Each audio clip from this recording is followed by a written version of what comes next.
as a government entity and corporate organization that is looking to build and grow its startup program, there are key elements that you need to factor into your planning and execution early on in order to make sure that your program succeeds, including specific success factors and KPIs for measurement and validation.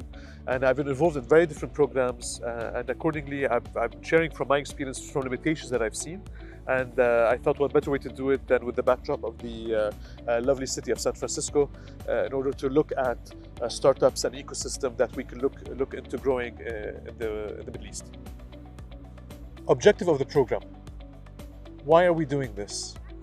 I know it's hot in terms of collaboration with entrepreneurs and startups, but there needs to be clear objective, not lofty goals as I commonly see in programs with vague titles.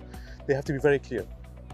So are we looking to create jobs? Are we looking to improve certain industries such as transportation or insurance or the financial sector?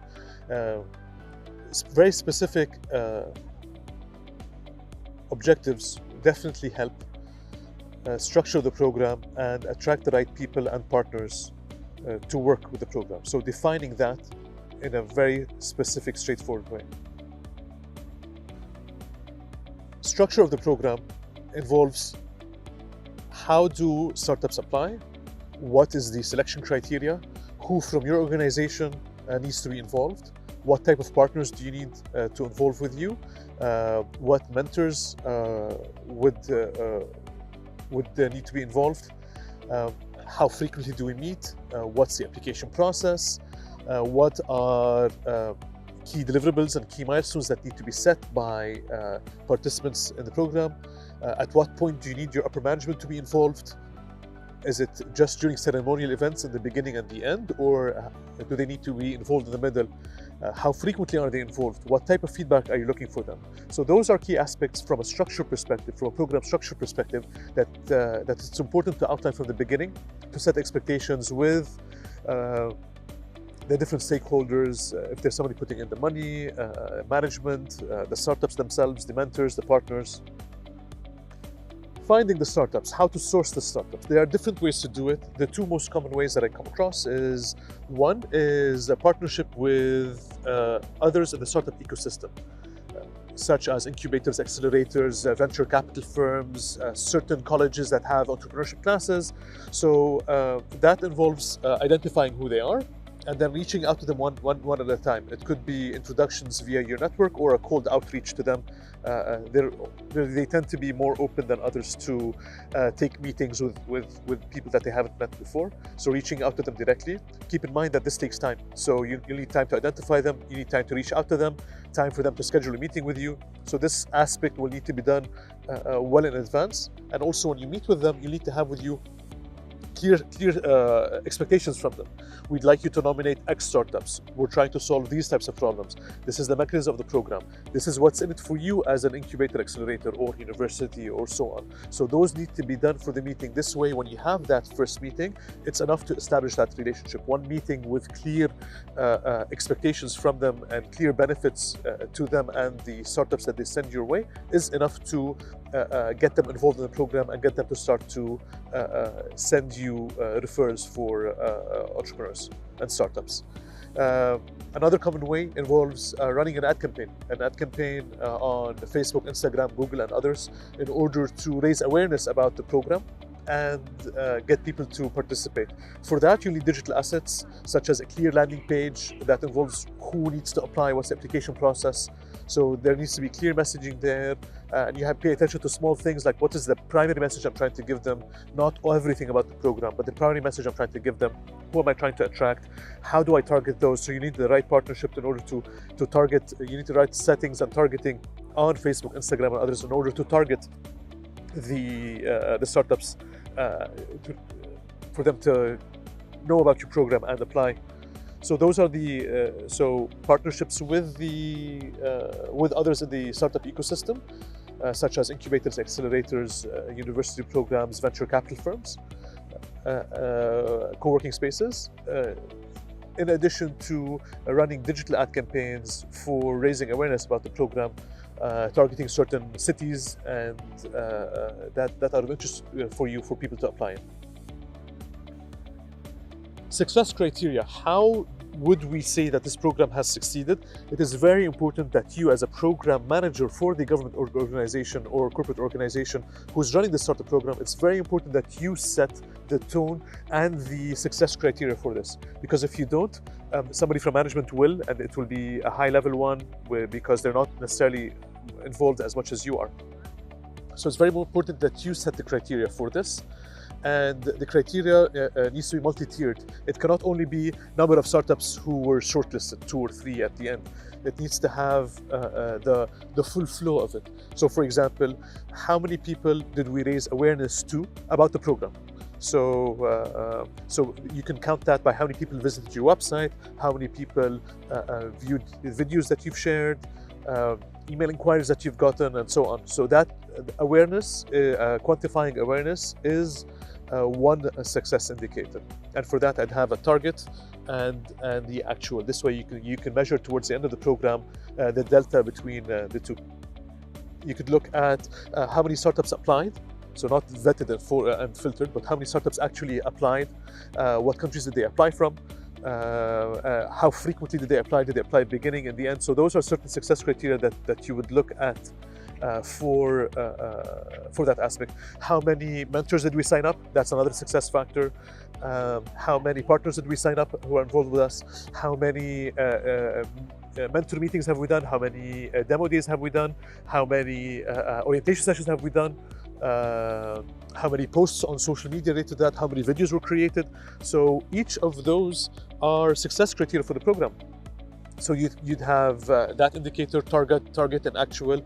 And once you set those, you'll be able to measure and benchmark from the beginning. How to vet the startups? It is very important to properly vet the startups. I've been asked to come in to judge on certain programs. And when I come in as a judge and I look at the shortlisted 3 or 4 startups who are going to be a part of the program, I wouldn't accept any of them because they do not meet certain criteria that are important for that program to succeed. So it's very, very important that the vetting process for startup be well done. And I suggest you involve other entrepreneurs and specialists from the market, not just you as a government or corporate or organizer of this, because you need people who see startups every day, deal with them every day. So one of the venture capital firms, that would be a good candidate. Mentors to other entrepreneurs, those are other candidates as well. So it's important that you have the right people who are filtering them.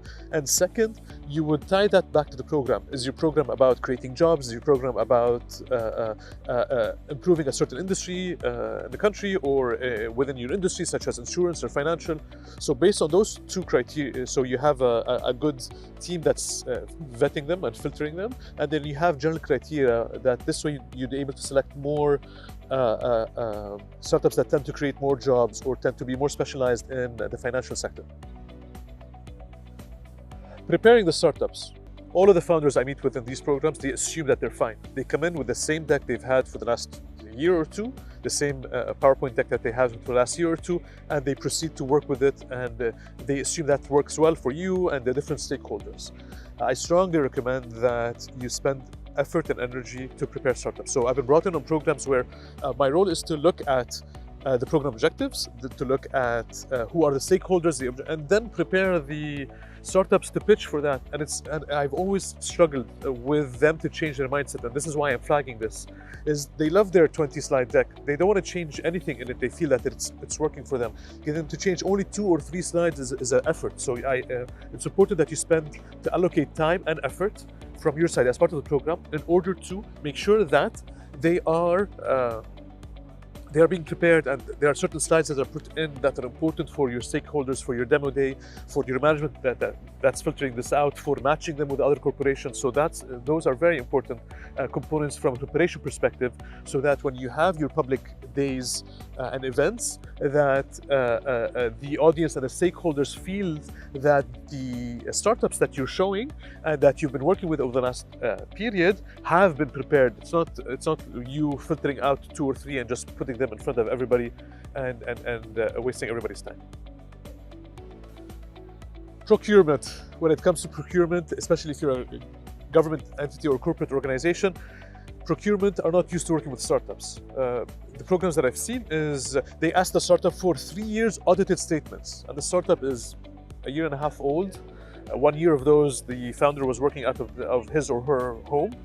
They don't have financial statements, and they unlikely have audited financial statements due to how young they are and how many times they've changed their business model during the last 18 months in order, as a startup usually does. So procurement, I strongly suggest you bring on board procurement early on during the process so that you don't face issues towards the end when you shortlist the actual startup. So when you involve them in the beginning and they get to see what type of startups that you're looking at in terms of the evaluation, even during the vetting process, and then working with them on what are flexibilities that they'll be able to give you, because these startups don't have the audited financial statements. They have not existed some of them have not existed for 3 or 4 years, like the procurement asks. They don't have the financial structure or the proper governance internally in order to better address procurement, especially that procurement is used to dealing with these large organizations that are very well funded, very well established. They have dedicated people to deal with procurement, and this is absolutely not the case with the startups that you'll be looking at. For the event itself, I strongly recommend you look at it as before the event, the day of the event, and after the event. Most of the common mistakes I see is the day of the event is the core focus, and what's overlooked is the preparation up to the event, which means getting the press coverage before the event, not the day of the event. Getting the awareness about the program and the event well in advance, weeks in advance before the event itself. Making sure that the content for the presentations and so on are done much earlier before the event. And also I'd look at involving the startups to share with others in the ecosystem what is it that they're doing at your event and so on. So there's a lot of preparation before the event to create a lot of awareness for it.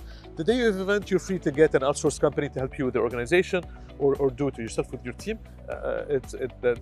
That's immaterial as long as you've done all of the preparation before that event. And during the day, it's very important that there be live content shared on Instagram and Facebook and Twitter related to what you're doing. And after the event, I'm saying after the event as in the same day or the next day of the event, not weeks after, as is typical of government and corporate programs, where it takes so long to get the video footage edited, the articles to be written, the approval process to be done. It's important to do it when it's hot, not weeks after that, as is commonly seen. Documenting the process. The program that you'll be working with is likely anywhere from 8 weeks to 12 to 24 weeks, and sometimes a year. So it's very important that not only the events, which are 4, 5, 6 during the whole program, are the ones that are promoted and broadcasted and informed. The process itself, so it's important to document the process itself. Taking video footage, writing articles about the process of selecting the startups, about who you brought in to help with the selection process, who's able to participate in this, what are the partners looking for. So articles and videos throughout this help really raise awareness for your program. And if you go back to the KPIs, the success factors we spoke about, awareness about your program is a key indicator aspect. So if you document the process throughout from the beginning, it definitely helps raise awareness, get you quality startups, and contribute to the overall success of your program.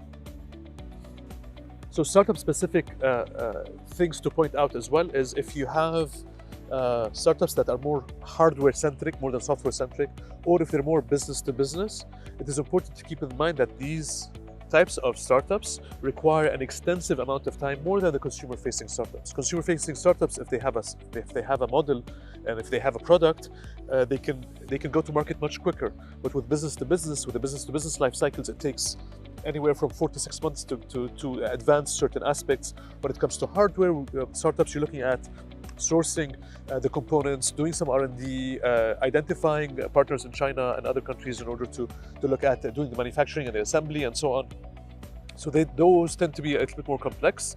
So when you have applicants in that case, or if your core premise is on attracting such startups, your program needs to be much longer, much more extensive in terms of details and support, because there's a time aspect that is specific to that type of business that you need to factor in.